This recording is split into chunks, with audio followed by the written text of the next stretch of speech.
Hi, this is Scott Garibay, and today we're going to talk about Andrew Yang and the debates at the macro level. Okay, we just finished the November 20th Atlanta MSNBC Washington Post debate number 5. Andrew Yang decimated all foes, right? But today what we're going to do is we're going to talk about the debates at the macro level. We just finished our 5th one. We're going into our 6th one. I want to have a strong understanding of what these debates are, what they mean for Andrew Yang, the pros and cons for Andrew Yang, what he should adjust in how he's handling these debates, and what is the value of these debates. So let's jump right in, okay? So we are making great progress. These debates are incredibly important. So let's talk about the value of these debates. They are incredibly valuable to Andrew Yang. So Andrew Yang has a ton of momentum. We are paving the road to the White House for Andrew Yang. What's getting us there? Well, let's list them out, right? First and foremost, Andrew Yang's own hustle, his own flow, his own blood, sweat, and tears. He's all in. He is investing. He is sacrificing. He is doing everything necessary to win this election, right?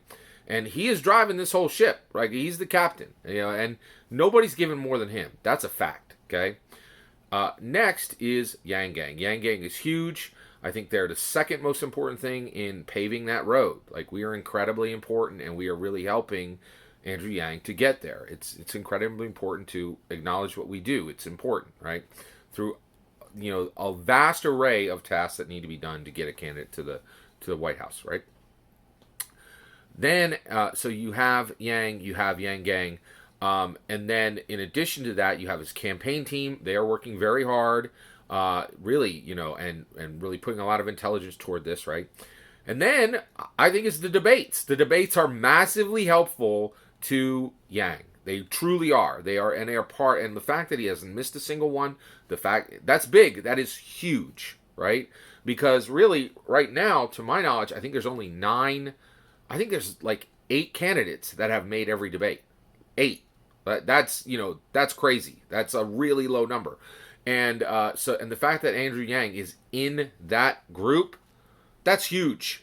There are only 8 candidates that have made every debate. And they are the race. Trust me, right? So if you miss a debate, that is a good. And I hate saying this, right? If Andrew Yang misses a debate, that is not good for us. And I don't think it's going to happen. I don't think it's ever going to happen. But I'll tell you right now, that happens, we got a world of trouble, right? I don't think that's ever going to happen, and it really can't. You cannot miss a debate and win the election. I'm going to say that flat out right now, right? That's a fact. It's just pure fact. If you think otherwise, you're out of your mind. Look at any of the people who have missed a single debate. They're so far off the mark, it's ridiculous. None of them have any momentum. None of them have a prayer of winning. None of them, right? Including Tulsi, right? But she's not because she missed a debate, but because she's a non-interventionist, which is the worst platform you can possibly imagine for any politician. Just terrible, terrible platform. It squanders so many of her awesome values. We'll keep moving here. We'll keep moving forward here. All right. So so these debates are huge. They are really, really huge. And after the debates, I would say Andrew Yang's own family, right, is his wife and his kids. Like, they're putting in a lot too. Like, it's really, and what they're doing is helping get there, right? So that's my order, right? Let's talk about the so these debates are incredibly important. Let's talk about the pros and cons of these debates from the perspective of Yang. Pros. Yang rocks at debates. He is consistent. He shines. He differentiates himself from all the crocodiles. He absolutely rocks these debates. And he shows incremental improvement. That's important, right? What else is important from these debates? From a Yang, what are pros, right? Pros for these debates to acknowledge, right? A pro is they have wide and understood reach, right? So Andrew Yang, these debates, people know what they are. There's a history here. There's a tradition here. That's a big deal, right? You're saying, hey, if you say to somebody, hey, are you watching the debate? You don't need to tell them any more than that. The vast majority of people are like, no, I'm not going to watch that debate, right? But they'll know what you're talking about, right? Like, so it's a big deal. They have wide and understood reach. That's really helpful for Yang, okay? This is a pro. These debates are trial by fire, okay? Inside the debate. They are trial by fire during the debate. 2 proofs of that are Biden and Beto. Biden has flubbed in a lot of debates. and he shows that he's not as quick as the other candidates, right? Beto, he did not do well in the debates, right? He brought forward milquetoast ideas. He showed a lot of eighth grade Spanish, and and really, and he looked pale. Like he did not look healthy in the debates. I think I don't know. To me, just to me. Beto, trial by fire, and Beto got burned, and so did Biden. I think these debates are not helping them, right? Trial by fire these debates are trial by fire outside of the debates, right? Perfect example of this. Even getting in, right? Tulsi got burned. She missed one of the debates. It shows she cannot keep consistent momentum, right? The way Yang can, right? Or the way the other 8 candidates who have made every single debate have, right? The other thing is it highlights losers, right? Williamson and Bennett are losers. They're not winners. They can't drive to the finish line with the momentum, the force, the primacy, the fierceness, the drive of Andrew Yang, of Elizabeth Warren, of Harris, of the real players, right? And these are the real players now. And Pete Buttigieg, he's a real player now, right? Swalwell, right? Swalwell, he brought his nonsense idea, like, anti-NRA is my number one idea. He got stomped down on that idea, right? Like, America's like, we don't care about that. Whatever. You're done. And he was. Swalwell was done, right? Like, you can bring your big ideas to the debate and you can get them rejected, right? These are trial by fire even outside the debate, right?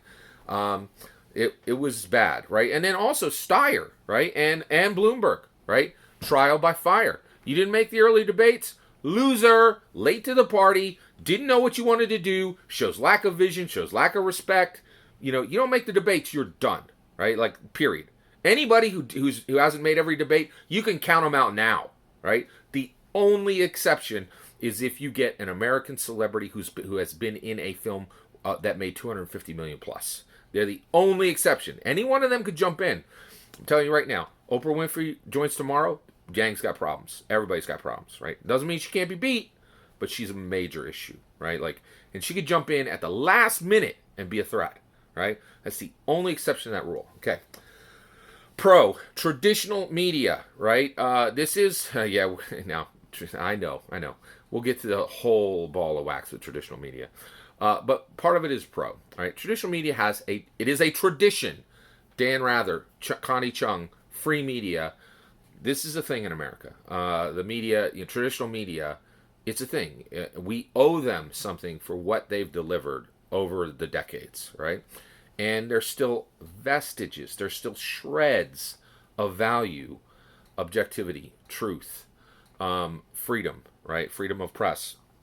There's still vestiges, just like little strips that are hanging off the traditional media right now that call us back to the day when they were important and useful and helpful, right? And there's still just the tiniest, like, you could still see parts of the paint that are still there, right? And that's good. It's good for the debates. All right.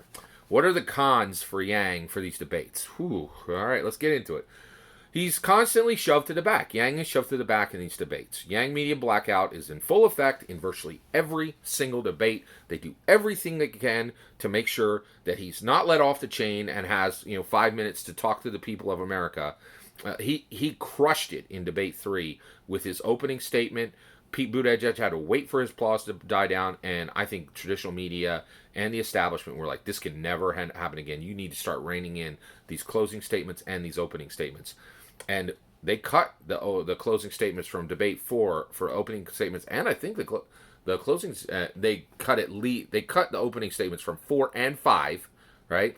And if you didn't want, and they also kind of cut the closing statements where they made sure it was outside of the DVR window, right? It was, I caught it. I saw what they were doing, right? They push him to the back every time, right?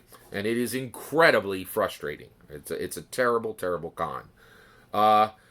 Yang, okay, next one. Yang is constantly asked irrelevant, prejudiced Trojan questions, right? Irrelevant questions. Questions don't matter, right? That happens a lot, right? Prejudice questions.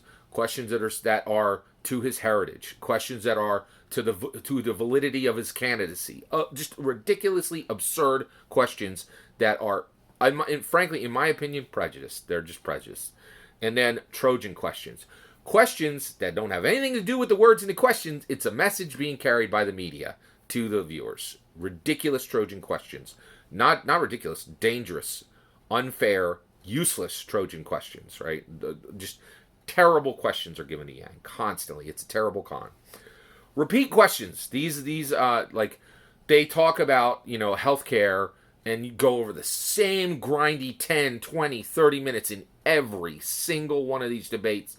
I'm sick to death of hearing Medicare for all. I don't care about it. Like, not at the level these people are talking about it. It's ridiculous. There's just tons and tons of repeat questions. Here's a big one.